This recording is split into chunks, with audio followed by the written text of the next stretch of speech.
तो हमारा नया टॉपिक है इम्यून सिस्टम डिसऑर्डर। तो इम्यून सिस्टम डिसऑर्डर के अंदर सबसे इम्पोर्टेंट है वो है HIV एंड एड्स। तो HIV एंड एड्स को देखते हैं हम लोग। सबसे पहले इसके बारे में समझते हैं HIV क्या है। तो HIV ह्यूमन इम्यूनोडेफिशिएंसी वायरस है जिसके शरीर में प्रवेश करने की वजह से जो बीमारी होती है उसे हम बोलते हैं AIDS, acquire immunodeficiency syndrome. AIDS एक ऐसी बीमारी है जो हमारी बॉडी के अंदर इन्फेक्शन की वजह से होती है।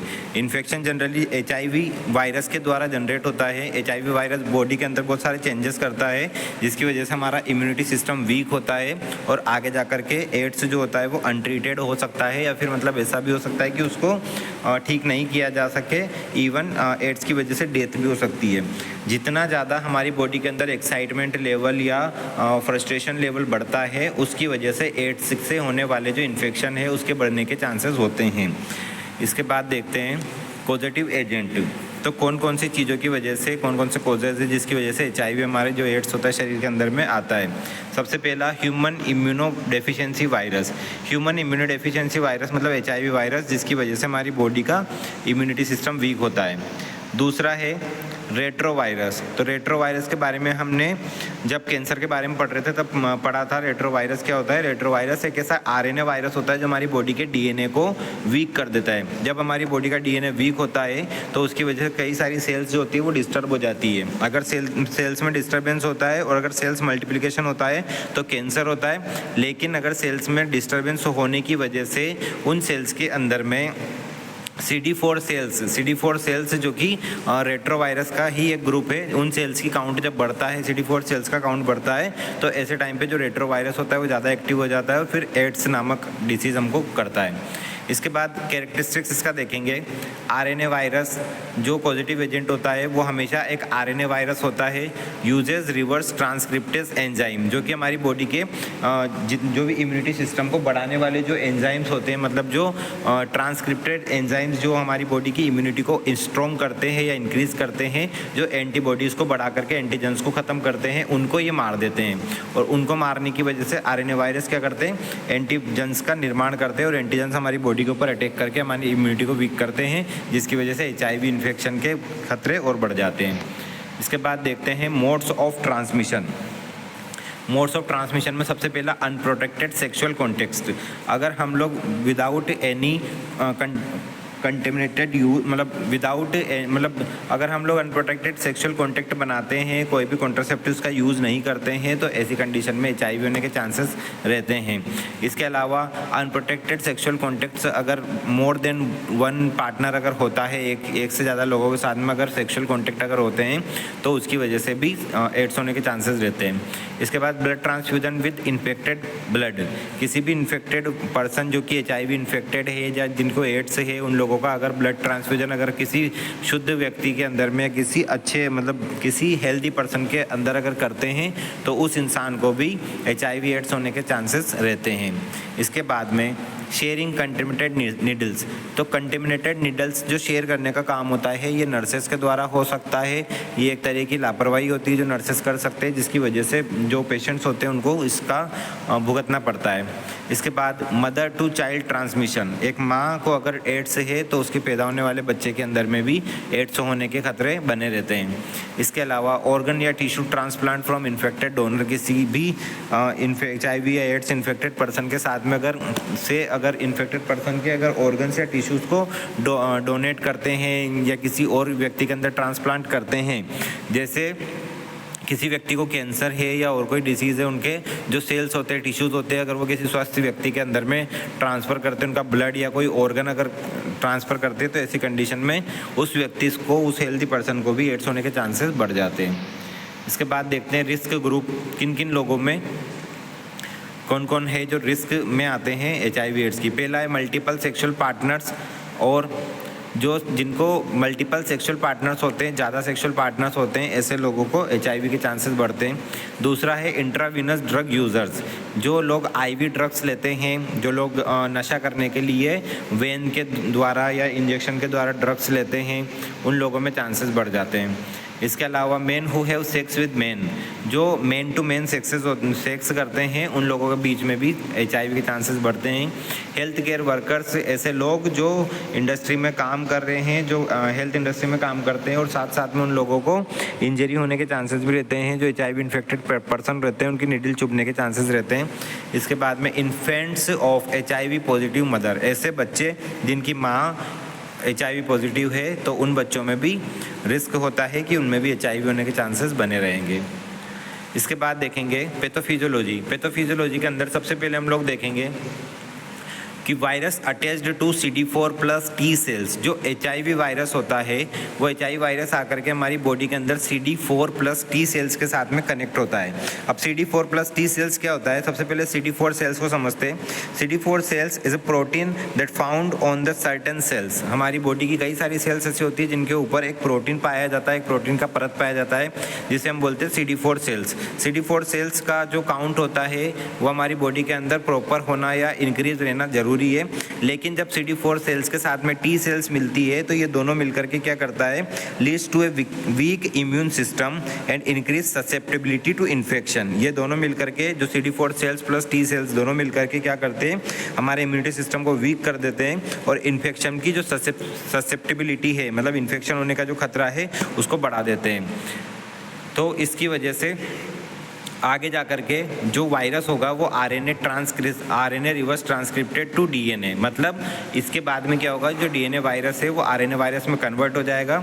देन इसके बाद में integration into host DNA। Integration का मतलब होगा एकीकरण मतलब collection of RNA virus into host DNA, मतलब जिस व्यक्ति के DNA के अंदर में इन्फेक्शन फैला हुआ है उसके अंदर में RNA जा कर के मल्टीप्लिकेशन होगा और एक जगह पर इकट्ठा हो जाएगा। इसके बाद होगा रेप्लिकेशन ऑफ वायरस। रेप्लिकेशन का मतलब बोल सकते हैं रिप्रोडक्शन और डुप्लीकेशन, मतलब जो वायरस होगा उस वायरस का एक डुप्लीकेट वायरस हमारी बॉडी के अंदर जनरेट होगा या रिप्रोडक्शन होगा। रिप्रोडक्शन मतलब समझ सकते हैं कि रेप्लिकेशन का मतलब होगा कि एक तरीके से उस वायरस के द्वारा और अन्य वायरस का जनरेट होना। कई सारे वायरसेस वो बॉडी के अंदर बना देगा और HIV वायरस को पूरी बॉडी के अंदर फैला देगा। इसके बाद आगे जा कर के ये प्रोग्रेसिव इम्यून डिस्ट्रक्शन, हमारी बॉडी का जो इम्यूनिटी सिस्टम है वो पूरी तरीके से डिस्ट्रक्ट हो जाएगा। प्रोग्रेसिव का मतलब होगा कि ना कभी ठीक होने वाला ना कभी ट्रीट होने वाला, तो ऐसा वाला हमारी बॉडी के अंदर डिस्ट्रक्शन होगा जिसकी वजह से आगे जा कर के एड्स का खतरा बढ़ जाएगा। इसके बाद हम लोग देखते हैं स्टेजेस ऑफ HIV एड्स। तो सबसे पहले हमारी बॉडी के अंदर क्या क्या चेंजेस आते हैं। सबसे पहले एक एक्यूट इन्फेक्शन होगा, छोटा सा इन्फेक्शन होगा जिसमें फ्लू जैसे सिम्टम्स हमको दिखेंगे, जिसमें सर्दी, छींक, जुकाम और बुखार, फीवर और ये सारी चीज़ें हमको नज़र आएगी। इसके बाद में शिवरिंग वगैरह सारी चीज़ें हमको नज़र आती है।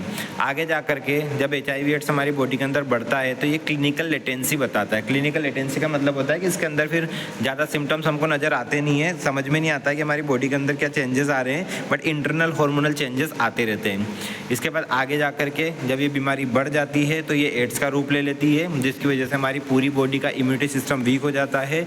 अपॉर्चुनिस्टिक इन्फेक्शन, मतलब जगह जगह पर हमारे शरीर के अंदर इन्फेक्शन बनने लगते हैं। इसके बाद आगे जा कर के वेट लॉस होना, बॉडी का वीक होना, इम्यूनिटी सिस्टम का वीक होना, स्टेमिना कमज़ोर होना, ये सारी चीज़ें होना स्टार्ट हो जाती है। तो इस तरीके से HIV आगे बढ़ता है। इसके बाद हम देखते हैं साइन एंड सिम्टम्स। जब HIV इन्फेक्शन हमारी बॉडी के अंदर होगा तो क्या क्या सिम्टम्स हमको नज़र आएंगे। पहला है फीवर, सोर थ्रोट मतलब गले में छाले पड़ना, लिम्फेडिनोपैथी का मतलब होगा enlargement of lymph gland in response to a bacterial or viral infection sometimes indicates cancer। मतलब लिम्फेडिनोपैथी का मतलब ऐसा होगा कि हमारी जो लिम्फ ग्लैंड होगी वो किसी भी बैक्टीरिया वायरस के संपर्क में आने की वजह से एनलार्जमेंट हो जाएगा लिम्फ नोड्स का, और एनलार्जमेंट इतना ज़्यादा भी हो सकता है कि आगे जा कर के ये कैंसर का रूप ले सकता है। इसके बाद है क्रोनिक डायरिया, लंबे समय के लिए डायरिया हो सकता है, लूज मोशन हो सकता है, weight loss, opportunistic infection and cancer. Body में जगह जगह पर इन्फेक्शंस हो सकते हैं, छोटी छोटी चोट लगने पर भी बड़े बड़े इन्फेक्शंस हो सकते हैं और आगे जाकर के कैंसर भी हो सकता है। तो ये सारे लक्षण हमको नज़र आते हैं। इसके बाद अपॉर्चुनिस्टिक इन्फेक्शन के अंदर हम देखेंगे कौन कौन से इन्फेक्शन है। तो फर्स्ट ट्यूबरकुलोसिस हो सकता है, कैंडिडियासिस, न्यूमोसाइटिस, सिस्टिस। इसका मतलब होगा कि ये एक तरह का फंगल इन्फेक्शन है जो कि निमोनिया को इंट्रोड्यूस करता है। इसके बाद में है निमोनिया, इसके बाद साइटोमेगालोवायरस इन्फेक्शन। साइटोमेगालोवायरस का मतलब ऐसा होता है, it decreases antibodies in blood and leads to viral infection and weak immune. ये हमारी बॉडी के अंदर से एंटीबॉडीज़ को कम कर देता है, ब्लड में इन्फेक्शन पहुंचाता है और फिर हमारी बॉडी के अंदर वायरस को जनरेट करके और बॉडी को वीक बनाता है। इसके बाद में है टॉक्सोप्लाज्मोसिस। टॉक्सोप्लाज्मोसिस एक ऐसा वायरस होता है जो कि बॉडी के अंदर ब्लड इन्फेक्शन करता है। एक तरह का प्लाज्मोडियम पैरासाइट्स होता है जो कि बॉडी के अंदर इन्फेक्शन करता है, ब्लड के अंदर इन्फेक्शन करता है। और ये कोई भी अनकुक्ड फूड, मतलब कच्चा, आधा कच्चा या बिना पका हुआ खाना खाने की वजह से, कंटेमिनेटेड मीट या कंटेमिनेटेड वाटर की वजह से होता है। और ये सब चीज़ें हमारी बॉडी के अंदर, जो टॉक्सोप्लाज्मोसिस जो बैक्टीरिया, जो प्लाज्मोडियम पैरासाइट है, ये हमारी बॉडी के अंदर कैसे आता है, तो ये हमारे बॉडी के अंदर केट या जो रेट होते हैं, मतलब चूहे या बिल्ली के जो फीकस होते हैं, जो स्टूल मटेरियल्स होते हैं, उनके द्वारा ये हमारी बॉडी के अंदर में एंटर करते हैं। जैसे खाने के ऊपर कभी चूहे निकल जाते हैं तो उसकी वजह से, अगर हम वो खाना फेंकते नहीं और अगर उसमें से कुछ खा लेते हैं तो उसकी वजह से हमको टॉक्सोप्लाज्मोसिस होने के चांसेस रहते हैं। तो ये कुछ अपॉर्चुनिस्टिक इन्फेक्शन है जो कि हमारी बॉडी के अंदर एक बार एंटर कर गए तो ये आगे जा कर के HIV को बढ़ाने का काम करते हैं। इसके बाद है डायग्नोस्टिक इवेल्युएशन। डायग्नोस्टिक इवेल्युएशन में पहला है हमारा एलाइजा टेस्ट। एलाइजा टेस्ट मतलब एलाइजा जो होता है एड्स के लिए एक स्क्रीनिंग टेस्ट होता है, इसके अंदर पूरी बॉडी का स्क्रीनिंग होता है और बॉडी को अच्छी तरीके से चेक किया जाता है। इसके बाद में है दूसरा वेस्टर्न ब्लॉट। वेस्टर्न ब्लॉट जो है ये एक तरह का मतलब it is use to detect and identify specific proteins in a sample. मतलब हमारी बॉडी के अंदर कुछ भी जो HIV एड्स का अगर सैंपल है या कुछ भी वायरस अगर हमारी बॉडी के अंदर एंटर किया गया है तो उसका कंफर्मेशन करने के लिए एक टेस्ट किया जाता है, सैंपल टेस्ट, जिससे हमारी बॉडी के अंदर जो HIV एड्स से इन्फेक्टेड होने वाला जो सेल्स या प्रोटीन्स है उनका पता लगता है। तीसरा है PCR। PCR मतलब पॉलीमर चेन रिएक्शन, जो कि एड्स का पता लगाने के लिए यूज़ किया जाता है। फोर्थ है CD4 काउंट, जो कि इम्यूनिटी सिस्टम का स्टेटस पता लगाते हैं। इसके बाद में रैपिड HIV टेस्ट किट, जिससे HIV के इन्फेक्शन को पता लगाते हैं, ये ब्लड टेस्ट होता है। इसके बाद में ब्लड टेस्ट फॉर रिएक्शन, जो हमारी बॉडी के अंदर कोई भी रिएक्शंस अगर होते हैं, जो इम्यून रिएक्शंस या केमिकल रिएक्शंस होते हैं, तो उनको पता लगाने के लिए ब्लड टेस्ट करवाया जाता है। इसके बाद ट्रीटमेंट, तो क्या ट्रीटमेंट हम इसके लिए देंगे, तो सबसे पहले है anti retroviral therapy. Retroviral therapy क्यों देंगे, क्योंकि ये जो HIV वायरस है वो रेट्रोवायरस फैमिली का ही मेंबर है। मतलब रेट्रोवायरस जो फैमिली है, ग्रुप है, उसमें से आया हुआ वायरस है, तो इसे हम लोग बोलते हैं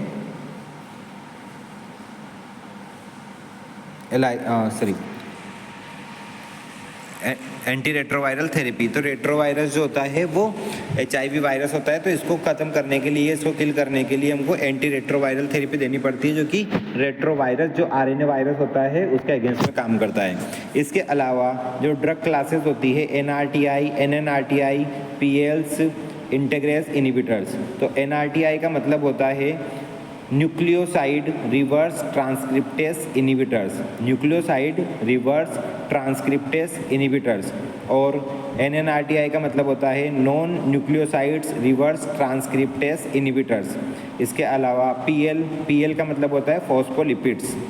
तो फॉस्फोलिपिड्स, तो ये सब जो है NRTI और NNRTI और लास्ट वाला जो इंटीग्रेस इनिबिटर्स, ये तीनों ART ड्रग्स होती है जो एंटी रेट्रोवायरल थेरेपी के रूप में काम करती है।